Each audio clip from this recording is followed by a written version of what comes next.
The last thing that you want is to be denied the home of your dreams because your debt to income ratio is too high. And trust me, that is a huge deciding factor when applying for a home, financing a car, student loans, and really any other time you have to apply for financing. In this video, I will be going over what DTI is, debt to income ratio, and I'll be talking about how the debt to income ratio affects you when it comes to buying real estate. Also, I'll be going over how you can calculate your own debt to income ratio without having to fill out any application or talk to any mortgage lender. Even if you are not in the position to buy real estate right now, taking control of your debt to income ratio will make sure that you stay on top of your finances so when that time comes, you'll be ready. So let's get right into it. DTI stands for debt to income ratio, and this is a metric used by lenders in order to determine your ability to manage your debt and make your loan payments. And this is ultimately the decision on how much a lender will loan you to purchase a house. Your debt to income ratio is calculated by taking your total monthly debts, including your housing payment,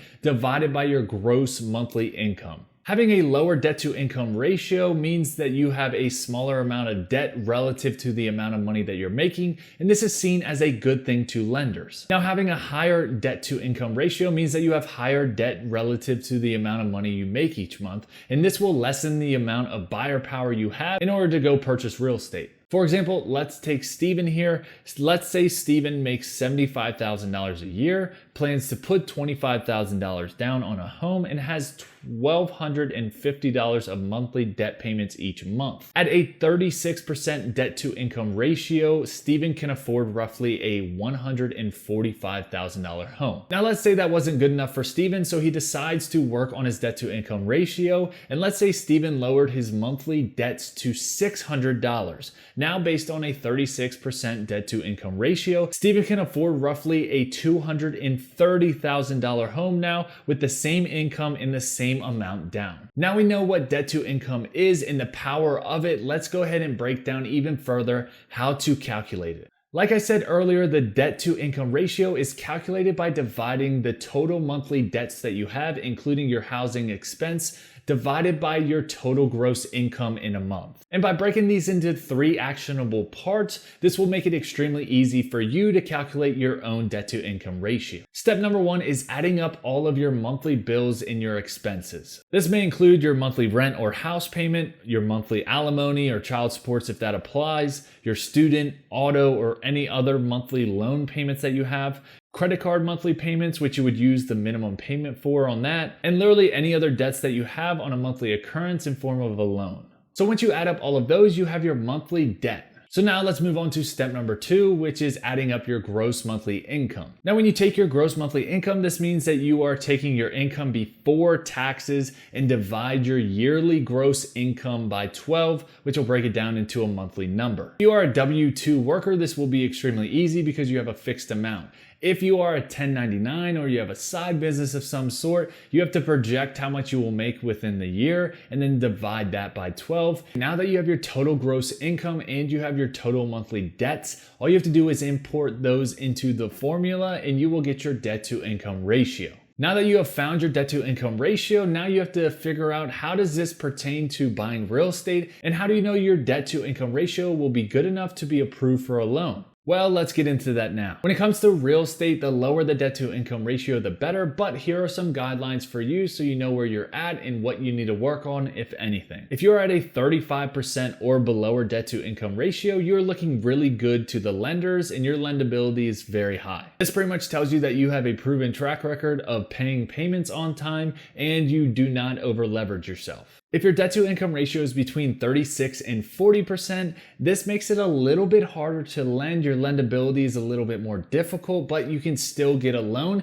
It depends on certain criteria that the loan officer will tell you that you need. At this stage, you may need a little bit more cash reserves, but you are still lendable and you can work on lowering that just a little bit. Now, if your debt to income ratio is over 50%, that means that you're paying more than 50% of your take home, which you have to figure in taxes as well, but you're paying more than 50% of your take home every single month in terms of loans and credit cards and things of such as that. Now, this doesn't even include going out, your food, your gas, or just having a quality of life to where you can go out and do things that you enjoy. Now you shouldn't panic, but it's good that you end up doing this exercise so you can tell what your debt to income ratio is, and you can take ownership of that debt to income ratio and know that you have to start working and paying that stuff down so that you can lower your debt to income ratio if you want to afford a house in the future. You should really go over your finances and figure out a plan in order to lower them, because over 50% debt to income ratio, it's very hard for lenders to lend you any money. Now, lowering your debt to income ratio can be easier than you think. You may only think that, hey, in order to do this, I'll either have to have a lot of cash so I can pay off debt,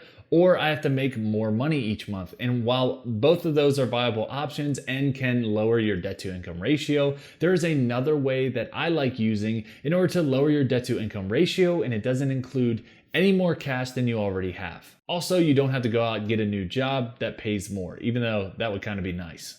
I like to call this restructuring your debt. And to best describe it, I'll go over my personal examples so that you have a good understanding of how it works. My wife and I bought a really nice car. We over splurged on it, and it's probably a car we shouldn't have ever bought, but it was extremely nice. And with a nice car comes a very nice monthly payment of $450 that we had on this. After really sitting down and thinking about this after owning it for a couple of years, we realized that we only use this car about 3 times per week and not for long. So what we decided to do is restructure our debt and lower the monthly payment that we have for our cars. Instead of coming up with all of the cash and deciding to pay off that one nice car, we decided to go out and find a little bit older, dependable car that has a little bit less features but has everything that we need and will do everything that we need. Just by trading in our newer car for an older one, using the little bit of equity that we have and putting that towards the older car, we were able to lower our monthly car payment to $200 every single month. We now had a car payment that was only $200 instead of the $450, and we were saving $250 every single month. And that's just by restructuring your debt. We didn't put any money towards it. We really didn't have to do anything as far as increasing our income. All we had to do is sacrifice and get a little bit less of a nice car, but very dependable. And we were able to restructure how much we actually owed, and we lessened the amount that we owed as well. Now you can do this too, and with the money that you're saving, you can put towards paying off more debt in order to lower your debt to income ratio. If you like this video, I greatly appreciate if you gave it a thumbs up and subscribe to my channel for more content like this. And we will see you in the next one. Happy investing.